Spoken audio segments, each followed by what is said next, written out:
Hi everyone, my name is Iben and welcome to another episode of The Road to Planet Zoo 2. Last year, Planet Coaster 2 was released, and alongside it, there were a bunch of really cool new features added to the Planet series. And in today's video, I want to talk about 10 features that I hope to see in Planet Zoo 2. Now, you might be wondering, Iben, why are you talking about Planet Coaster 2? This is a Planet Zoo 2 video, not a Planet Coaster 2 video. And the reason for that is because this week, Frontier released a survey regarding features for Planet Zoo 2. If you want to know more about that, you can see the video that I made about that here on the channel. But in that survey, they mentioned two specific features, being the new pathing system of Planet Coaster 2 and the more dynamic terrain tools from Jurassic World Evolution 3. Just to make it clear, the survey really clearly stated that features mentioned in that survey aren't guaranteed for Planet Zoo 2. But the reason why they are able to mention these features in the survey is because there is something that connects all of the major games by Frontier, going from the Evolution series to the Planet Coaster series to their Elite Dangerous, Roller Coaster Tycoon 3, Warhammer, Zoo Tycoon, and Planet Zoo, and all of that is their own custom engine, the Cobra engine. This is an engine they've made in 1988, and they have been working on this for a very long time. And this engine allows them to have a bunch of tools at the ready when they're making a new game. Essentially, it contains everything from keyboard and mouse input, lighting, physics, and much more. Because of that, they don't always have to make all of that again from scratch when they try to make a new game. Instead, they can just focus on what makes each game special. But we can actually see how this influences their game, because on the surface level, Jurassic World Evolution and the Warhammer games have nothing in common, but because they both use the Cobra engine, they can use the same kind of terrain system, and because of that, the waterfalls that were introduced in the Warhammer game can now be used in the Jurassic World Evolution 3 game. But we don't have to go that far to see more examples of it. Planet Coaster introduced a lot of really cool features that we see in Planet Zoo today. Things like the pathing system, the grid build system, the way that the guests interact with their environment. Everything is basically part of the Cobra engine, which means that in turn, when Planet Coaster 2 makes changes to some of these inherent systems of the Cobra engine, for instance the pathing system, these changes are very likely to go to Planet Zoo 2 as well. It is not guaranteed, and I still want to stress this very well in these videos, but it's very likely that we're going to be seeing the new pathing system from Planet Coaster 2 in Planet Zoo 2 because it's such an essential piece of the Cobra engine. There's an important disclaimer that I have to mention here. It's not as simple as a simple toggle or a click of a button. It's not like you can just toggle grid building on and now all of a sudden your Jurassic World Evolution series has grid-based building. Your game does need much more work before you can actually introduce one of these big features. So that's something that we do have to keep in mind when we're talking about features that go from one game to the other. And a second disclaimer that I have to make, and is something that I've mentioned in the previous video on the survey that Frontier has launched, is that Planet Zoo 2 has been in the works for quite a while, probably 2.5 to 3 years. So more recent updates to the Cobra engine that are in line with the Planet Coaster 2 game might not always carry over to Planet Zoo 2. These are two things that we really have to keep in mind.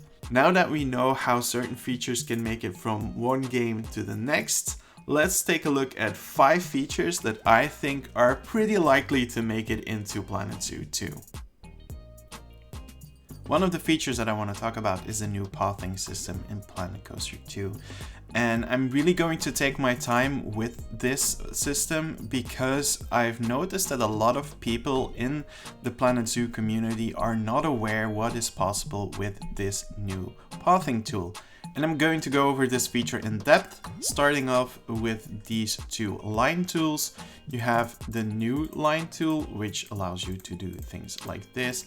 It has a whole bunch of toggles and things that you can do, but I'm not going to focus too much on that because it's a very classic line tool. You also have the ability to go back to classic path. This is the original system from the first game and from Planet Zoo. So if you really want to use that, you can still use that and still make paths like you used to. Let's now dive into one of the cooler features, which is a stamp builder. It starts off really simple. It is a simple rectangular path and it allows you to go to 1 meter or just go for bigger stamps. It's all really, really nice. But it also has multiple shapes. You can, for instance, have octagons. And as you can see already, the pathing works a lot better. You don't get weird errors this time. You can just switch between these stamps and just place them over like that. There's also the option for an octagon, and it will automatically try to attach to some of the sides that you had earlier, making it much, much easier. The same goes for instance, a pentagon. It will try to match up with other places of the path. And last but not least, we also have a circle. Now, you can see there's a merge option here, and currently the merge option is off, which means that if I place paths, it just works like this. But if I turn it on and I switch to, for instance, this brick path, I can now do something really, really cool. As you can see, I can just put a different type of path right on top of the other path, and it will just merge the two and you get a completely new texture on these paths. And that's really, really, really cool. Continuing on, we have a new feature called the rounding tool. If you've ever used the old way of rounding paths, this is basically a tool that does it for you. As you can see, we have a bunch of really sharp edges right here. And what we're gonna do is we'll take a bigger brush size and just go over all of these paths and just do it like this so that every little piece has been touched. And you can already see the white outline of what is going to happen if I now let go, because now all the sharp edges have been turned smooth, and it's really, really cool. Again, really easy, really useful. It just allows you to do whatever you want to do and makes things a lot easier. We've had all these paths here, but there's a lot of customization possible in the paths as well. As you can see, I'll take the paintbrush, the customized brush, and now I can do really cool stuff. For instance, I can take this rustic path and I wanted to change the color to black. And let's say that I want a different railing. For instance, here we don't have railings on. What if I want a railing on this path? Well, then I just turn it on. I will take the painted metal railing, and I can also change the color of that railing, and I will change it to red so that you can actually see it. Now we're using the customized brush, so now we can just go over everything here and the path will change, and you'll see that right now.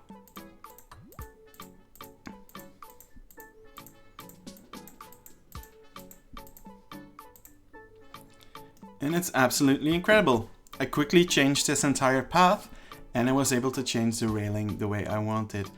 If I go back to custom styling and say, for instance, I want a wooden beam instead of the metal railing, then I'll just go over it again.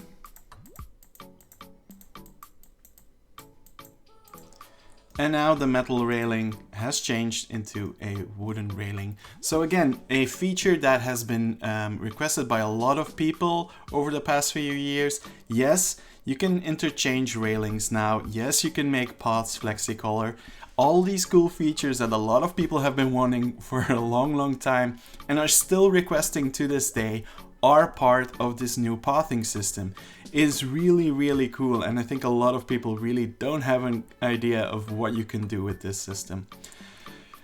Now, as you can see, this is a pretty weird shape, and I might want to change things about this shape. And I can easily do that using the edit tool, because then it becomes kind of like the fence tool in Planet Zoo, not in Zwed 2, but in Planet Zoo. For instance, I can select an individual node and I can just drag it out and it becomes like this. I can make a single line and I can drag it out and it becomes like this. Again, if I grab a single node, I can drag it out and do all sorts of changes. Again, it kind of works like how the fence tool worked in Planet Zoo. Simply select nodes, grab them, move them around, and change the shape of your path. Again, super useful if you, for instance, made a giant plaza and you really had to make a small adjustment, then this is an ideal tool to do so. On top of that, we have the new delete tool, which is also really nice because we can actually use stamps to delete paths, delete parts of the path. Let me show you right here and here and here. I can just get rid of individual pieces just like that. Another amazing path tool is the drawing tool, and let me show you how that works. You can just simply draw whatever shape you want to make and it will automatically make a path for you. And again, here we have a very sharp curve, so I can just use the rounding tool to make it less sharp and it looks the way I want it to.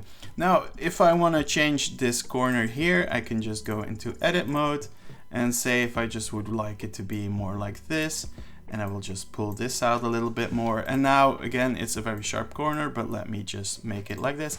And again, I made a very quick path just like that. Big, nice plaza, easily with just a simple drawing tool. And we can also use this in the delete tool. So the delete tool also has a drawing brush. I can just go like this and just cut out a shape. I want the shape to be like this. And ta-da! It's completely done. Now, there's one thing that I haven't mentioned yet about the pathing tool, and let me show you what it is.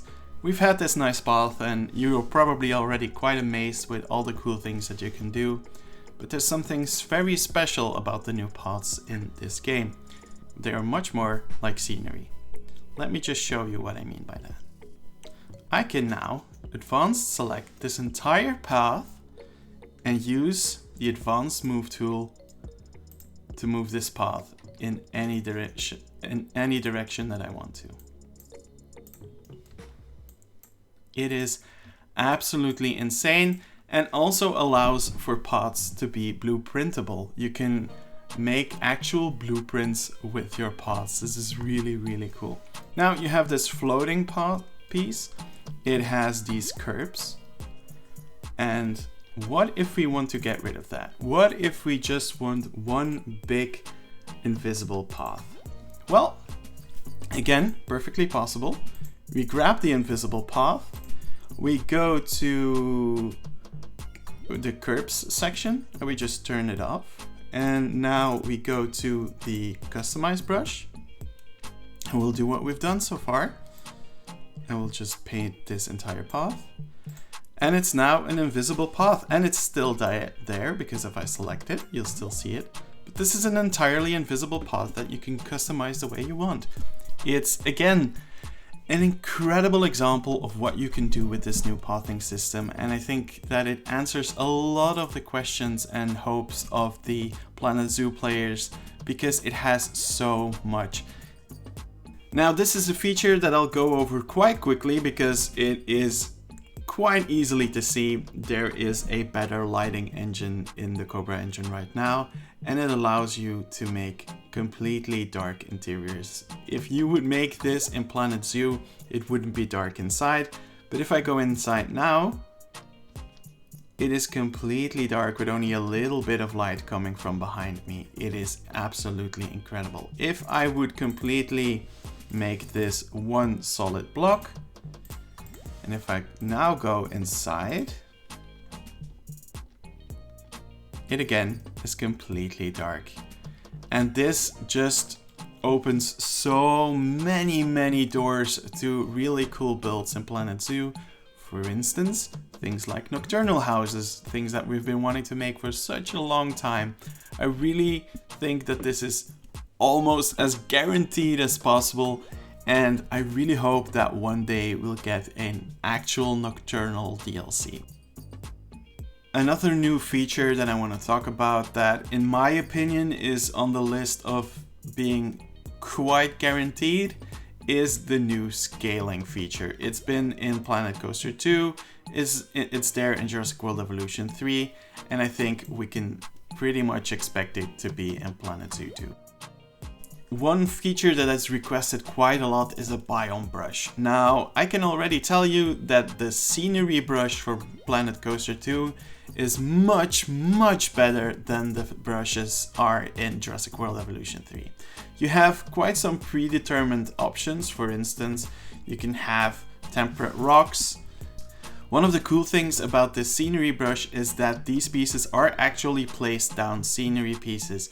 In Jurassic World Evolution 3, you aren't able to delete things that you've placed down with the biome brushes yourself by hand, but here in the Planet Coaster game, you can actually just delete the ones that you didn't like. Imagine if there would have been a big tree here that just didn't work for me, then I could just get rid of it right away. It's really cool. But it does not end there, because as you can see, we have a edit brush and a create new brush button here, because we can actually make our own brushes. Here is a custom rainforest brush that I made, and it simply just places down some kapok trees and some bramble bushes. Really simple, but you can do so much with it. For instance, you can decide which pieces are being added. So let's add this little plant here as well. And now I can actually decide what I want for this specific piece. For instance, I can set the minimum scale to 200 and the maximum scale to 200 and as well. Let's change this to 140. We'll make the object spacing very small and we'll add some random rotation. And now if we use the brush again, it will automatically add the items. This is a completely different way of working than in Jurassic World Evolution 3, but it's so freaking incredible. You can just do whatever you want with it. It is absolutely insane, and this is why I keep telling people that the scenery brush from Planet Coaster 2 is so much better than the biome brushes from Jurassic World Evolution 3. And it's why I really hope that these are going to be part of Planet Zoo 2. And I kind of think that they will be.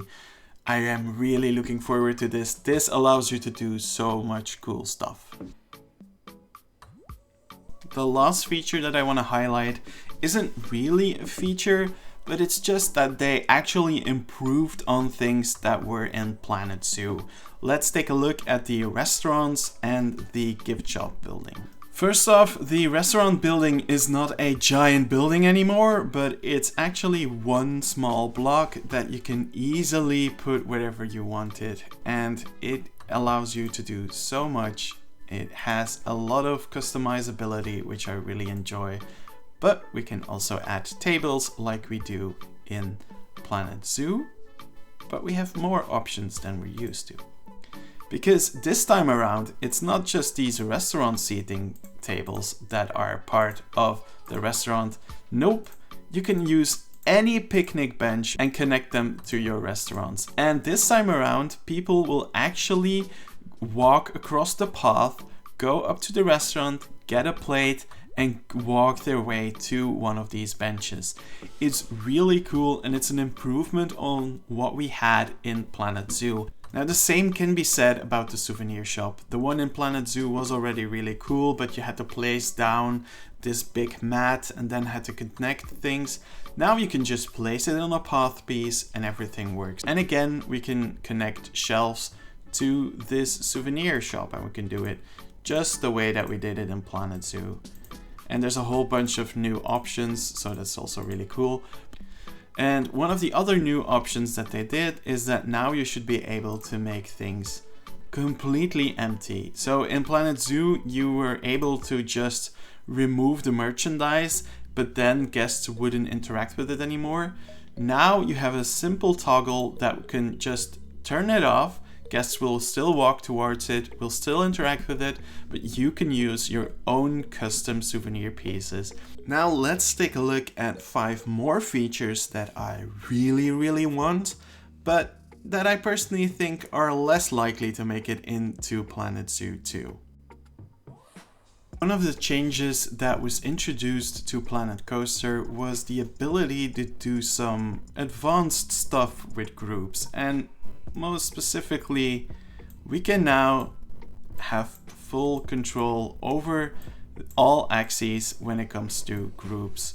So that means that by doing this, you can actually make pieces like this where the grid is really funky and at an angle. Now the problem with this is that this was introduced in update 7 of Planet Coaster 2, and that update was released very recently this year. So I'm not entirely sure if this is still going to be part of Planet Zoo 2. In the latest update to Planet Coaster 2, update 8, they added advanced weather, and there was one specific thing that I'll show you right now that I would love to have in Planet Zoo 2. So it starts snowing, and that's something that we had as well, but take a very close look at what happens with this lake. As you can see, it actually freezes over, and that's something that we didn't have in Planet Zoo. And I really hope that we're gonna get this in Planet Zoo 2. Just imagine animals like polar bears or penguins walking on the ice, other animals trying to walk on it and just like trying to find their footing. It would be really cool, and it also would add a really cool thing to the management aspect of the game. Imagine if you just made a monkey island with a moat surrounding it, and you made this in a cold climate area. All of a sudden you'll have to make sure that in winter time your monkeys aren't able to just walk over the ice and escape your enclosure. One of the coolest features, in my opinion, that Planet Coaster 2 added to the game was the ability to customize rides. Now in Planet Zoo, if this was a train, all you would be able to do is change the colors, which is fine and all, but it's very limiting. I don't want all my trains to look the same if I use a train in my first zoo and in my second zoo. And that's where the customization comes in. Let me show you what happens when you customize a train. This is the exact same train, but this time around I added scenery to it. And you can do this right here by customizing, and you can attach scenery pieces, and you can attach anything you like from the scenery pieces, which is really cool. There's so many options, like for instance here, I'm placing it right on this side, but using the symmetry tool. It can also be on the other side without me having to do much. It just works right away, which is really cool. And this is one of those features where I think Frontier might say, hey, this is something that is specifically for Planet Coaster 2. The zoo people don't really care about this. We can just leave this out, but oh man, I really want this in Planet Zoo 2. I am so tired of using the same boat ride over and over again. I'm so tired of using the same train that I stopped using them. But if I had the ability to customize these trains by just attaching scenery to them, oh my god, I would be using them so much more. So if anyone Frontier is watching this, thank you so much for watching, and please include this in Planet Zoo 2. I'm begging you, this is way too cool not to put in the game. Another really cool feature that was introduced in Planet Coaster 2 is what you see right in front of you.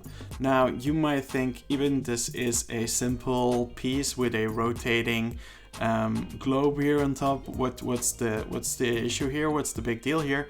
Well, this piece on top isn't an animated piece in the game. let me just grab it and put it here. All of a sudden, it changed. It's right over there now. And I can duplicate it and make it more. And that's all because of this piece. This is a moving platform piece, and it allows you to animate the builds that you make. And again, this feels like a feature that you shouldn't need in a zoo game. But let's take a look at what the Zoo of Antwerp looks like right now. As you can see in the footage here, I've filmed a bunch of the light festival, and a lot of their light elements are moving in really cool ways. And yeah, Frontier can just give us pieces like this that are animated themselves and that we can't make our own custom light elements. But honestly, I really want these pieces to be in the game so that I can make whatever that I want. In one of the last DLCs of Planet Zoo, we got one of the piñata pieces, which was really cool because you could make your own animals out of that. And I really hope that they introduce these moving platforms so that if they ever introduce these lighting systems for a light festival, that we can just make them ourselves. And this goes for much, much more. You can make so many cool animated scenes in your zoo because of that. And I really hope that the Planet Zoo 2 team understands that this also has a lot of value in Planet Zoo. I know it's a little bit niche, and I know not everyone will be super into this, but I really hope that they will add it soon. And finally, the last thing that I would really love is this piece. This is the sequencer, and it allows you to create dynamic scenes. You saw the moving platforms in the previous segment, and it can be used to make these sequences triggerable, for instance, when a ride passes past a certain point, or just to, for instance, make lights turn on and off. If you want to create a really festive Christmas look, you can make the Christmas lights go on and off and create nice features. And I just want to show you what you can do with this. This is a build by Taggy3D, who is an incredible creator in the Planet Coaster 2 community, and he used the sequencer to create this really cool animation. So as you can see, there is a box right now, and if I press play on the sequence, let's see what happens. The box goes down. There should be a goat in there. I forgot to place it down.